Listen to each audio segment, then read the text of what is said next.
शांति। ब्रह्मा कुमारीज में आपका स्वागत है। चलिए आज आपको आपकी वास्तविक पहचान से परिचय करवाते हैं। मनुष्य शरीर को चलाने वाली कोई चैतन्य शक्ति है जो अजर, अमर, अविनाशी है। लेकिन उस चैतन्य शक्ति की अभिव्यक्ति इस संसार में शरीर के माध्यम से ही होती है। यह शरीर तो हड्डी मांस का है। जब इसमें आत्मा प्रवेश करती तभी यह जीवन माना जाता है।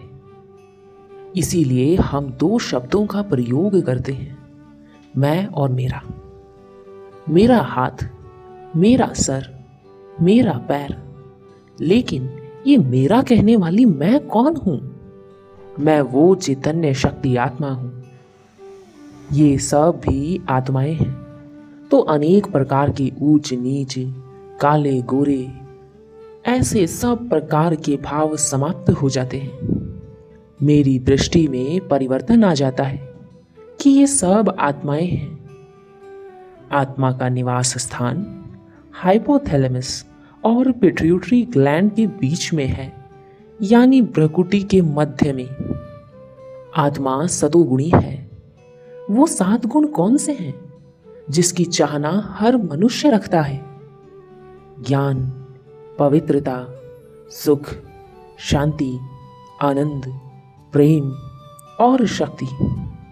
लेकिन आज हम इन 7 गुणों से बहुत दूर हो गए हैं और 7 अवगुण आ गए हैं। काम, क्रोध, लोभ, मोह, अहंकार, ईर्ष्या, भय। 7 गुणों की जागृति के लिए आत्मा के पास 3 सूक्ष्म शक्तियां हैं, मन, बुद्धि और संस्कार। मन आत्मा की सोचने की शक्ति का नाम है। बुद्धि समझने की शक्ति का नाम है। इसीलिए कहा जाता है सोच समझ कर करना। पहला सोचना, दूसरा समझना, फिर तीसरा कर्म में आना, जो कि आत्मा के ऊपर अपना प्रभाव छोड़ देता है, जिसको कहा जाता है संस्कार।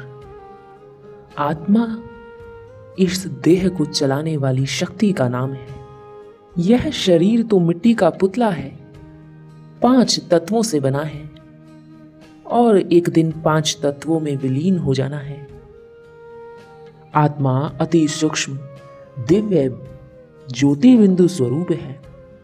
इसीलिए जब व्यक्ति शरीर छोड़ता है तब ज्योति जलाई जाती है, इसी यादगार में कि जो चैतन्य ज्योति थी वो चली गई है। स्वयं को जानने के पश्चात अब जानते हैं हमारे परमपिता शिव बाबा को। सभी धर्मों में एक समानता तो अवश्य है कि हर एक धर्म यह जरूर कहता है कि भगवान एक है। जैसे जीसस क्राइस्ट ने कहा, God is one, God is light. Guru Nanak ji ने कहा, वो एको ओमकार है, निराकार है। साईं बाबा ने कहा, सबका मालिक एक है। परम पिता परमात्मा शिव है, वही पतित पावन है। दुख हरता सुख करता है, वो एक निराकार ज्योति बिंदु स्वरूप है। परम पिता परमात्मा शिव परम धाम निवासी है। वो परम धाम शांति धाम हम आत्माओं का भी प्यारा घर है। जैसे हम आत्माएं ज्योति स्वरूप हैं, वैसे ही हमारा पिता भी ज्योति बिंदु स्वरूप है। निराकार शिव को भारत भर में शिवलिंग के रूप में पूजा जाता आ रहा है। निराकार शिव भगवानुवाच, मैं ज्ञान का सागर हूं, गुणों का सागर हूं, शक्तियों का सागर हूं। जबकि भगवान ज्ञान का सागर है तो जरूर ज्ञान देगा। तो निराकार शिव एक साधारण बूढ़े तन में प्रवेश कर सारे सृष्टि के आदि मध्य अंत का ज्ञान देते हैं और इस रथ का नाम ब्रह्मा रखते हैं। उस दिव्य ज्योति में रूप को दिव्य चक्षु से देखा जा सकता है और दिव्य बुद्धि द्वारा ही अनुभव किया जा सकता है। भगवान एक दिव्य ज्योति बिंदु स्वरूप है। परम पिता परमात्मा शिव प्रजापिता ब्रह्मा के तन में स्वयं अवतरित होते हैं और सच्चा सच्चा गीता ज्ञान देते हैं। मनुष्यों को सहज राजयोग की शिक्षा देते हैं, जिस राजयोग का निरंतर अभ्यास से हम मनुष्यों में सुख, शांति और शक्ति भरती है। परमपिता परमात्मा शिव इस धरा पर आ चुके हैं। अभी मैं आत्मा अपने परमपिता को दिव्य बुद्धि द्वारा याद कर रहा हूँ। मेरा पिता शांति का सागर है। उनकी शांति की किरणें मेरे ऊपर बरस रही हैं। इस प्रकार मनुष्य अपने जीवन को कमल पुष्प के समान बना सकता है, देह से न्यारा और ईश्वर का प्यारा बन सकता है।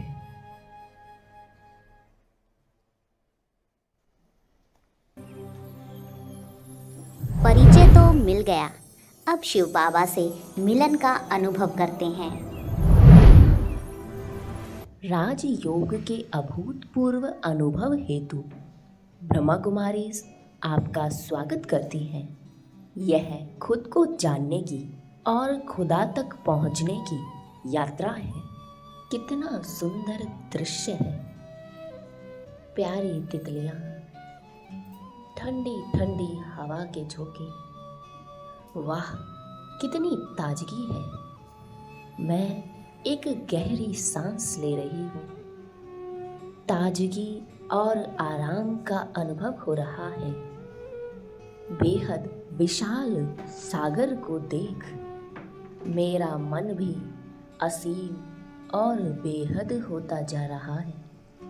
मेरे शरीर के भ्रुकुटी के बीच में चैतन्यता महसूस हो रही है।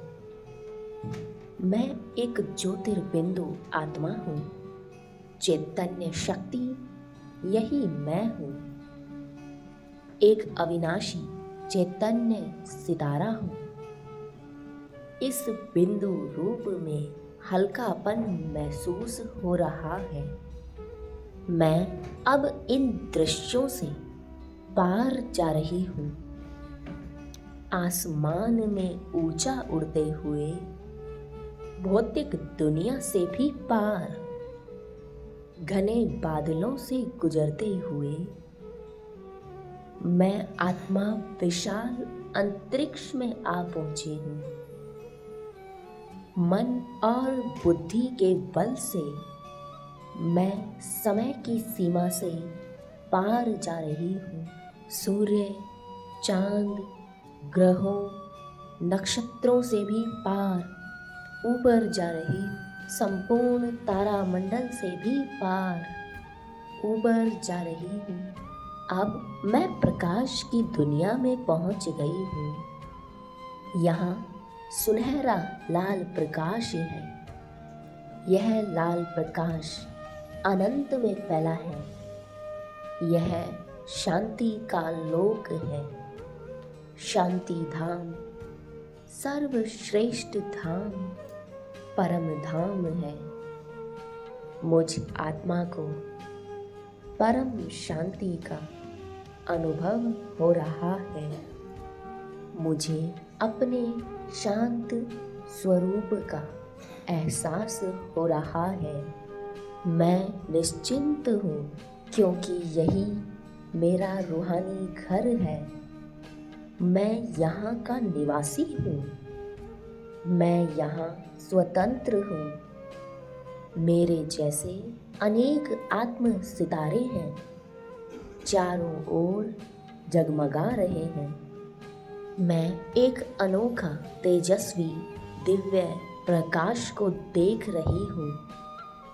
मैं उस प्रकाश पुंज के अनोखे आकर्षण में खींची चली जा रही हूँ।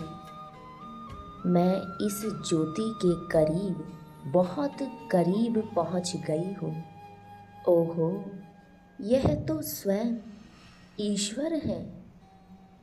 परम ज्योति, परमात्मा सर्वशक्तिवान है। मैं परमात्मा के बिल्कुल सम्मुख हूँ और लंबे पलों तक गहरे आनंद का अनुभव कर रही हूँ। अब केवल मैं आत्मा और मेरा परमात्मा है। मैं परमात्मा के कितने करीब हूँ। मुझे यह एहसास हो रहा है। आप प्यार के सागर हैं। मैं स्वयं को आपके प्यार की किरणों से भरपूर कर रही हूँ। आपकी प्यार की लहरों में मेरा मन और बुद्धि भी लहरा रहा है। तुम मेरे मीठे अति प्रिय संतान हो। तुम मेरी ही तरह एक आत्मा हो। तुम एक सुंदर प्रकाश बिंदु हो। मेरे सारे गुण तुम्हारे में भी हैं। तुम शांत स्वरूप हो, प्रेम स्वरूप हो, शक्ति स्वरूप हो। मैं तुम्हें सदा प्यार करता हूँ, हमेशा के लिए। तुम सदैव मेरे हो। मैं सदा तुम्हारे साथ हूँ। मेरी छत्र छाया में तुम सदा सुरक्षित हो। तुम एक ज्योतिर्बिंदु आत्मा हो। इस स्मृति से तुम सदा शक्तिशाली बनते हो। सारा दिन इसी स्मृति में रहो तो हर कार्य में सफलता मिलेगी। सदा यही आत्मस्मृति में रहकर मुझे याद करो तो तुम्हें सर्व शक्तियाँ मिलेंगी। मैं तुम्हें पावन बनाकर नई ऊर्जा से भरपूर करता हूँ। आपने मुझे समझा, सराहा, मुझे अच्छा लग रहा है। मैं आपके समक्ष सुरक्षित महसूस कर रही हूँ। मैं आपके प्यार में संपूर्ण तन्मय हो चुकी हूँ। मैं आपके प्यार में समाती जा रही हूँ। मैं आत्मा भरपूर महसूस कर रही हूँ। अब मैं आत्मा अपने आप को ऊर्जावान, सशक्त महसूस कर रही हूँ। इस सुखद अनुभव के साथ मैं आत्मा धीरे धीरे अब अपने कर्म भूमि की ओर चलती हूँ। तारा मंडल को पार कर, बादलों को पार कर मैं आत्मा अब आ पहुँची अपनी कर्म भूमि पर। अब मुझ आत्मा से प्यार और शांति की किरणें पूरे विश्व भर में फैल रही हैं। सृष्टि के रचयिता को जानने के बाद उसकी रचना को जानने का प्रयास करते हैं। हम सब मनुष्य आत्माएं इस सृष्टि रूपी रंगमंच पर पार्ट बजाने आए थे। कभी इसी धरा पे दैवी राज्य हुआ करता था। सतयुग में हर आत्मा 16 कला संपूर्ण निर्विकारी दैवी गुणों से संपन्न थे। देवताओं का वास था। वहां इतनी सात्विकता कि प्रकृति, पशु पक्षी भी अपने सतो प्रधान स्थिति में है, जिसके लिए गाया गया है कि शेर और गाय एक घाट पर पानी पीते हैं। तो सोचिए मनुष्यों में कितना स्नेह होगा। धीरे धीरे समय आगे बढ़ता जाता है। 1250 वर्ष के बाद त्रेता युग आरंभ होता है, जहां थोड़ी सी त्रुटि आती है। 16 कला के बजाय अब 14 कला रह गए, परंतु सुख वहां भी है, उसके लिए गाया गया है। सुखी था राजा, सुखी थी प्रजा, सुखी था सब संसार। और समय आगे बढ़ते बढ़ते अब आ पहुंचा द्वापर युग। देह अभिमान तथा काम क्रोध विकारों की प्रवेशता होती है। अब वह स्वर्णिम दुनिया सिर्फ कहानियों के रूप में ही रह गई और मनुष्य आत्माएं गिरावट की ओर जाने लगी। सृष्टि में दुख और अशांति का भी राज्य शुरू हुआ। मनुष्यों ने पूजा तथा भक्ति शुरू करी। यज्ञ तप आदि की शुरुआत हुई। समय आगे बढ़ते बढ़ते कलयुग आ गया। हर प्रकार की बुराई अपनी चरम सीमा को प्राप्त करती है। अति कर्म भ्रष्ट, अति धर्म भ्रष्ट, अति पापाचार भ्रष्टाचार। समय के साथ सभी धर्मों के बीच मतभेद भी बढ़ते गए और मूल्यों का पतन होता ही जा रहा है। युद्ध, बीमारी और दुखों का यह युग कलयुग के अंत में जब धर्म की अति ग्लानि हो जाती है और मनुष्य अत्यंत पतित हो जाते हैं, तब इस सृष्टि के रचयिता परम पिता परमात्मा शिव प्रजापिता ब्रह्मा के तन में स्वयं अवतरित होते हैं और सच्चा सच्चा गीता ज्ञान देते हैं। परमात्मा इसी गीता ज्ञान द्वारा ही मनुष्यों में दैवी गुण भरते हैं। स्वयं परम पिता परमात्मा शिव पृथ्वी पर स्वर्ग स्थापन करते हैं। कलयुग के अंत और सतयुग के आरंभ का यह छोटा सा संगम अर्थात संगम युग, अब यह कलयुगी सृष्टि नरक अब निकट भविष्य में सतयुग आने वाला है, जहां एक तरफ सतयुगी सृष्टि की स्थापना का कार्य राजयोग द्वारा हो रहा है, वहीं दूसरी ओर यह कलयुगी सृष्टि का महाविनाश निकट आ रहा है। अब वही महाभारत का युद्ध का समय है, जहां bombs, missiles, civil wars, natural calamities इत्यादि द्वारा महापरिवर्तन होने वाला है। यह अनादि सृष्टि नाटक अनादि काल से हर 5000 वर्ष के बाद हूबहू पुनरावृत्त होता ही रहता है।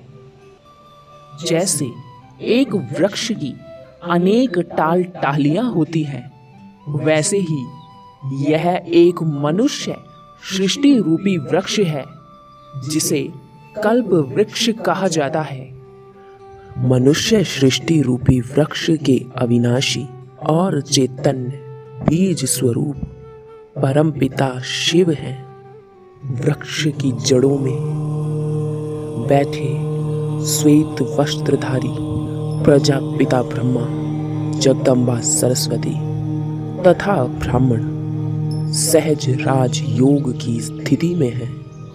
सतयुग में श्री लक्ष्मी और श्री नारायण का अटल अखंड निर्विघ्न राज्य था।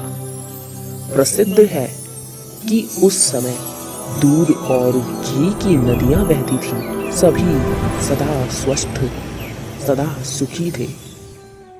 त्रेता युग में श्री सीता और श्री राम उन्हों का राज्य था। उनके राज्य की भी भारत में बहुत महिमा है। सतयुग और त्रेता युग का आदि सनातन देवी देवता धर्म ही इस मनुष्य सृष्टि रूपी वृक्ष का तना है, मूल आधार है। यह वृक्ष सतयुग और त्रेता में अटल अखंड था। उसके पश्चात वृक्ष के टाल टालियां निकलने लगी। द्वापर युग में सर्वप्रथम इब्राहिम आए, जिन्होंने इस्लाम धर्म की स्थापना करी। फिर बुद्ध आए, बौद्ध धर्म की स्थापना हुई। फिर क्राइस्ट आए, क्रिश्चियन धर्म की स्थापना हुई। एक एक करके अनेक धर्मों की स्थापना होती गई। वृक्ष की वृद्धि के साथ साथ अनेक धर्मों का विभाजन होने लगा। आज यह वृक्ष इतना विशाल हो गया है, जैसे एक वृक्ष पर अनेक पत्ते होते हैं, वैसे ही इस कल्प वृक्ष में आज पत्तों रूपी करोड़ों आत्माएं हो गई हैं। यह वृक्ष जर्जरीभूत हो गया है, इसलिए यह पुरानी दुनिया अब अधिक समय तक नहीं चल सकती। अब नए कल्प वृक्ष की पुनः स्थापना हो रही है। आप बहुत भाग्यशाली हैं कि आपने अपना समय इस ज्ञान को देकर अपने जीवन को खुशहाली के मार्ग पर अग्रसर किया है। इस ज्ञान को विस्तार से जानने व अनुभव करने के लिए निशुल्क साप्ताहिक कोर्स के लिए आपका स्वागत है। अपना समय देने के लिए धन्यवाद। ओम शांति।